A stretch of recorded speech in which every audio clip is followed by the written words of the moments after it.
முதலமைச்சரான முதல் நாள் நான் போட்ட முதல் கையெழுத்தே மகளிர் முன்னேற்றத்திற்கான மாபெரும் படிக்கட்டா அமைஞ்ச விடியல் பயண திட்டம். நம்ம அரசு பொறுப்பேற்று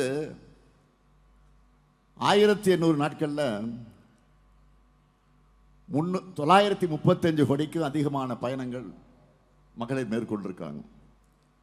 ஊரெல்லாம் சுத்தி பூ காய்கறி வித்து 5000 சம்பாதிச்சா அதில் 1000 ரூபாய் பஸ்ஸுக்கே போயிருந்து கவலைப்பட்டு கொண்டிருந்த பல சகோதரிகள் விடியல் பயணத்தால் பயணிக்க ஒவ்வொரு நாளும் இந்த ஸ்டாலினை நினைப்பாங்க. பக்கத்து டவுனுக்கு வேலைக்கு போகிற சகோதரிகள் இந்த ஸ்டாலினுக்கு தேங்க்ஸ் சொல்லுவாங்க. 2-3 ஊர் தள்ளி இருக்கக்கூடிய அப்பா அம்மாவை உறவினர்களையும் அடிக்கடி பார்க்க முடியாம தவிச்ச பெண்கள் நினைச்ச உடனே பஸ் ஏறி போய் அவங்க அப்பா அம்மாவை பார்க்கும்போது இந்த அண்ணனை நினைச்சுப்பாங்க. இப்படி மகளிர் வாழ்வோடு அங்கமாகி இருக்கக்கூடிய விடியல் பயணத்துக்கான பேருந்துகளை விரைவில் அமைய போகக்கூடிய திராவிட மாடல் 2.0 ஆட்சியில் அதிகரிக்க போறோம். இது மட்டுமா, 1,31,00,000 மகளிருக்கு ஒவ்வொரு மாதமும் 1000 ரூபாயை வழங்கிக் கொண்டிருக்கும் கலைஞர் மகளிர் உரிமை திட்டம். இனி உங்களுடைய உரிமை தொகை எவ்வளவு? எங்க மகளிரை காணுந்த பக்கம் மகளிர் சொல்லுங்க. 2000 ரூபாய் வேற போகுது. அங்க இருக்காங்க, சொல்லுமா எவ்வளவு?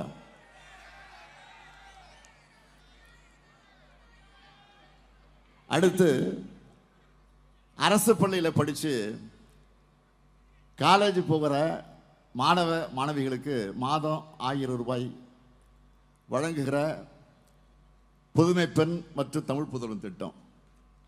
இனி அந்த தொகை 1000 கொடுத்துட்டு இருந்தோம், அந்த தொகை இப்போ 1500ஆக உயரப்போகுது. 19 லட்சம் பள்ளி மாணவர்களுக்கு சூடா சுவையா சத்தா வழங்கக்கூடிய காலை உணவு திட்டம். இனி 8ஆம் வகுப்பு வர, முதல் 5 வகுப்பு வரை தான் முதல்ல, இனி 8ஆம் வகுப்பு வரை வரைக்கும் விரிவாக்கம் செய்ய போறோம். அதே மாதிரி பல லட்சம் உயிர்களை காக்கக்கூடிய மக்களை தேடி மருத்துவம்.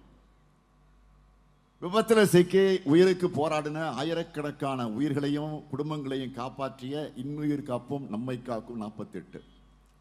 பாதம் காப்போம், இதயம் காப்போம், சிறுநீரக பாதுகாப்பு திட்டம்.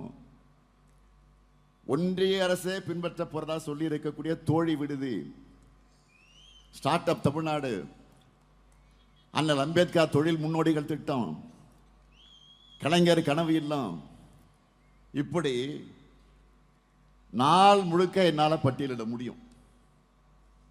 இந்த திட்டங்களை நாம செய்யறோம்னா அது உங்க கையில வந்து சேர முக்கியமாக காரணமாக இருக்கக்கூடிய யாரு? அரசு ஊழியர்கள். அப்படிப்பட்ட அரசு ஊழியர்கள் மேல எஸ்மா டெஸ்மா தொடங்கி ஒரே கையெழுத்தில் 1 லட்சம் பேரை டிஸ்மிஸ் செஞ்சு ஏகப்பட்ட கொடுமைகளை அனுபவிச்ச ஆட்சியா அதிமுக ஆட்சி இருந்துச்சு. அதிலேயும் முதலமைச்சராக இருந்த பழனிசாமியை அரசு ஊழியர்களை கொச்சைப்படுத்தி பேசினார்.